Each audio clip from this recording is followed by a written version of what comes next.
क्या वाकई कोई अदृश्य शक्ति हो सकती है?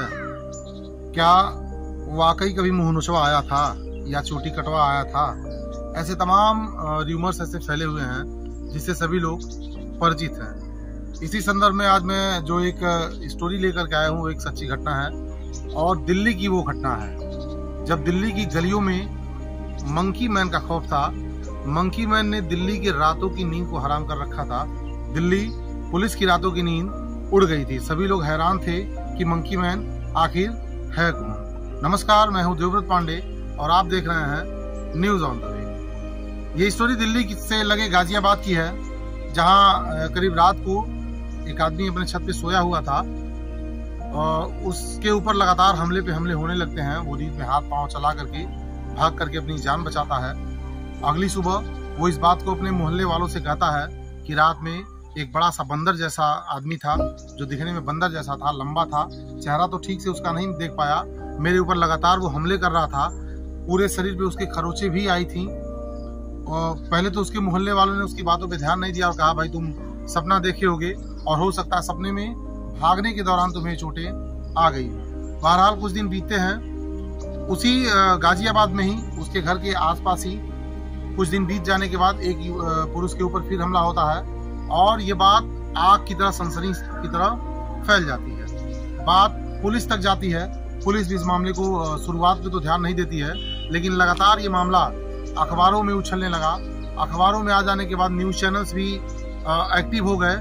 मामला 2001 के दौर का है, 2001 के समय की बात है। अप्रैल में ये घटना शुरू हुई थी। धीरे धीरे ये बात पूरे भारत में फैल गई और दिल्ली पुलिस की रातों की नींद उड़ गई, क्योंकि लगातार मामलों पे मामले दर्ज होने लगे। अब ये बात केवल गाजियाबाद तक ही सीमित नहीं थी, पूरे दिल्ली में कहीं ना कहीं से लगातार ये मामले दर्ज हो रहे थे। जो भी लोग इस घटना से पीड़ित थे, जो भी लोग इस तरह का बयान दे रहे थे कि एक बड़ा सा बंदर जैसा आदमी आता है और वो हमला करने लगता है, बुरी तरह से घायल कर देता है, लोग जान बचा करके वहां से किसी तरह से भागते हैं। कई लोग तो भागने के दौरान अपने हाथ तोड़ बैठे, पैर तोड़ बैठे। एक न्यूज ऐसी भी थी कि एक प्रेग्नेंट महिला रात को सीढ़ियों से उतर रही थी, तब तक उसे कुछ परछाई जैसी कोई चीज दिखती है और वो मंकी मैन समझ करके वहां से भागती है और सीढ़ियों से गिरने के दौरान उसकी मौत हो जाती है। अब मामला बेहद बड़ा हो चुका था और न्यूज चैनल्स के लिए भी उस समय का एक बढ़िया मसाला था, ट्रेंडिंग न्यूज चल रहा था। इसलिए जो भी न्यूज चैनल्स उस समय एक्टिव थे, सभी लोग उन क्षेत्रों में पहुंच जा रहे थे जिन क्षेत्रों में मंकी मैन को देखने की बात की जा रही थी। मंकी मैन को लोग देखने का दावा कर रहे थे। बहुत सारे न्यूज चैनल से अपने खुफिया कैमरे भी लगाए, अपने जो उनके स्टाफ थे, जो उनके फील्ड रिपोर्टर थे, जो कैमरामैन थे, उन क्षेत्रों में उनको भेजने लगे जिन क्षेत्रों से ज्यादा ये मामला दर्ज हो रहा था। पुलिस ने भी लगभग 4000 अपने सिपाहियों को या अधिकारियों को तैनात कर दिया था, केवल ये बात जानने के लिए कि आखिर ये मंकी मैन है कौन, कब आता है और आखिर लोगों को नुकसान पहुंचा करके कहाँ चला जाता है। एक बेहद बड़ा मामला था और एक बड़ा सा क्वेश्चन मार्क था पुलिस के सामने कि आखिर ये कौन है और लोगों को नुकसान क्यों पहुंचा रहा है, इसको कैसे पकड़ा जाए। बहरहाल धीरे धीरे समय बीतता गया, मामला इतना बड़ा हो गया कि पूरे देश में फैल गया और कभी मुंबई से, कभी कलकत्ता से, मतलब और भी तमाम जगहों से मंकी मैन को देखे जाने का दावा किया जाने लगा। अंत में पुलिस एक टीम गठित करती है और दिल्ली के अंदर जितने भी दावे थे मंकी मैन को देखने की, उन सभी लोगों को बुलाती है और बारी बारी से पूछताछ करना शुरू कर देती है। जब पुलिस इस मामले में सख्ती दिखाती है और बहुत ही बारीकी से तहकीकात करती है, तो नतीजा ये आता है कि अगर पुलिस के पास 1000 कॉल्स आए थे तो उसमें से करीब 900 कॉल फर्जी थे, फेक कॉल्स थे।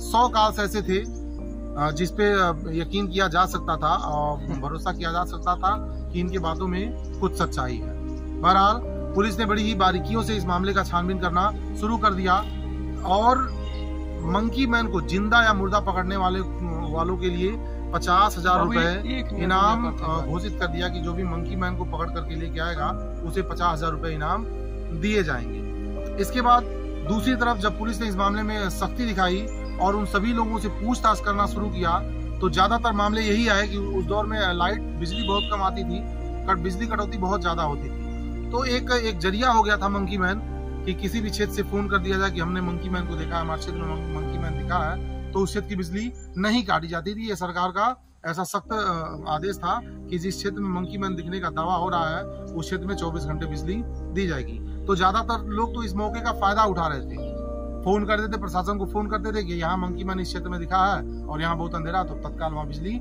सप्लाई हो जाती थी, वहाँ सुरक्षाकर्मी लगा दिए जाते थे, मीडिया वहाँ पहुंच जाती थी। धीरे धीरे समय बीतता गया। जून अप्रैल 2001 का ये मामला है। जून आते आते मामले कम आने लगे, क्योंकि जून में अमूमन बरसात शुरू हो जाते हैं और बरसात का मौसम भी शुरू हो चुका था। छतों पे लोगों का सोना कम हो गया था, लोग अपने अपने घरों में सोने चले गए। तो एक ये भी रीजन था मंकी मैन के केसेस कम आने का।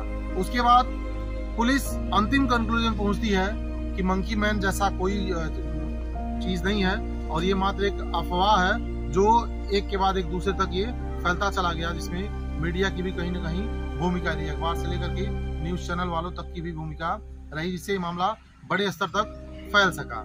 उसके बाद पुलिस ने अंत में इस मामले को क्लोज कर दिया, ये मान करके कि मंकी मैन जैसा कोई चीज है ही नहीं, कि इसको बंद कर दिया। और जैसे ही जून का महीना बीता, मामले भी आने कम हो गए। अंत में यही निर्णय निकाला गया कि मंकी मैन जैसा कोई चीज था ही नहीं, ये मात्र एक अफवाह थी। अगर स्टोरी अच्छी लगी हो तो कमेंट में जरूर बताएं, और ऐसी और भी कहानियां जानने के लिए कमेंट करें। फेसबुक पे देख रहे हैं तो पेज को फॉलो करें, और यूट्यूब पे देख रहे हैं तो चैनल को सब्सक्राइब जरूर करें। जय हिंद।